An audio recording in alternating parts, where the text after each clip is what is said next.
हमारे अध्यात्म कल्पद्रुम के रचनाकार आचार्य श्री मुनि सुंदर सुरीश्वर जी महाराज साहब जी कहते हैं, जो दीन हैं, दुखी हैं, जीवन दान मांग रहे हैं, जो परेशान हैं, जो समस्याग्रस्त हैं, संसार में रगड़ रहे हैं, जिनके पास में कोई समाधान नहीं है, एक प्रकार का नहीं है, अनेकों प्रकार के दुख हैं। किसी भी प्रकार के दुख में यदि वे जीवों को ग्रस्त देखते हैं तो वे सबसे पहला प्रयास करते हैं उनका दुख कैसे दूर मैं कर सकूं, और वे करते हैं। धर्म शासन उनकी करुणा भावना का परिणाम है।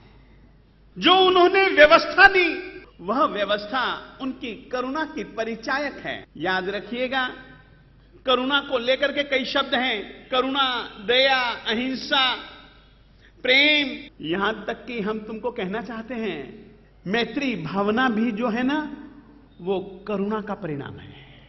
ऊपर ऊपर से देखेंगे तो तुमको ज्यादा महसूस नहीं होगा, थोड़ा सा अंदर उतरेंगे ना तो महसूस होगा। मैत्री भावना करुणा का एक अंकुर है।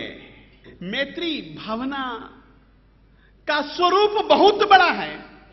माना मैत्री भावना में सब भूएसु सभी जीव आ जाते हैं, करुणा भावना में दुखी जीव आते हैं। करुणा भावना का कार्य क्षेत्र छोटा है, परंतु करुणा भावना का ही एक विस्तृत स्वरूप, व्यापक स्वरूप, गगन के समान यदि कोई है तो वो मैत्री भावना है। करुणा के बिना मैत्री कैसे पैदा होगी?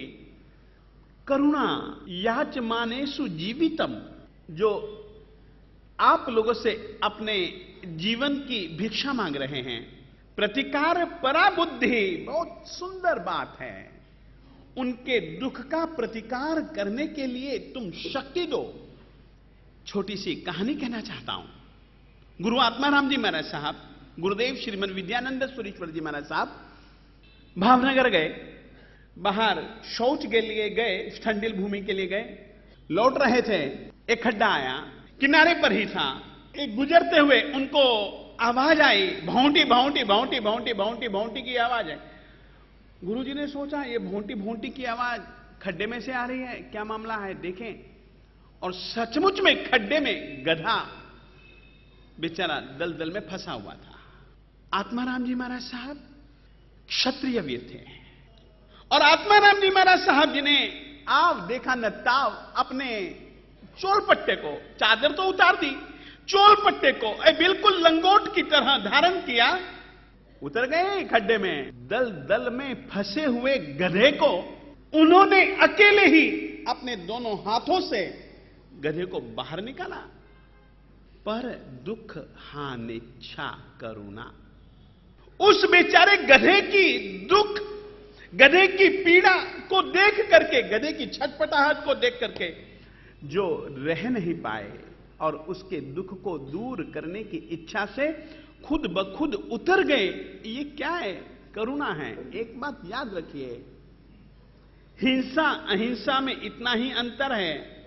हिंसा अपने लिए एक दूसरे का बलिदान लेती है, अहिंसा दूसरे के लिए अपना बलिदान देना सिखाती है। अपन लोग सामान्य तौर पर विचारें, देखें, स्वयं के लिए या किसी दूसरे के लिए, अपने मतलब के लिए दूसरे जीवों की हिंसा करनी, दूसरे जीवों का प्राण लेना, दूसरे जीवों को दुखी दुखी दुखी दुखी करना, ये हिंसा है।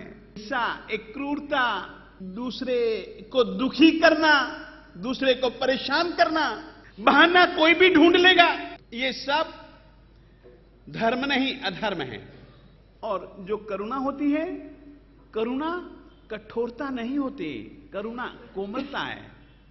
चित्त कोमल होगा, चित्त में उदारता होगी, चित्त में किसी भी प्रकार का आग्रह पक्षपात न होगा, वो व्यक्ति मेरे देवता करुणा भावना भाएगा भी, करुणा परक काम भी करेगा। विजय वल्लभ गुरु जी महाराज साहब जी तो यूं कहा करते थे, जिस तरीके से मिश्री के कण कण में मिठास, फूल के कण कण में जैसी सुवास, आत्मा के प्रदेश प्रदेश में वैसी करुणा होनी चाहिए।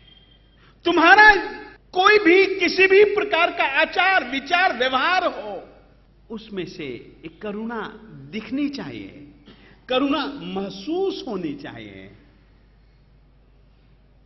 और करुणा यदि तुम्हारी आत्मा के पास होगी तो बस तुम कभी भी दूसरों का बलिदान नहीं लोगे, दूसरों के लिए अपना बलिदान दे दोगे।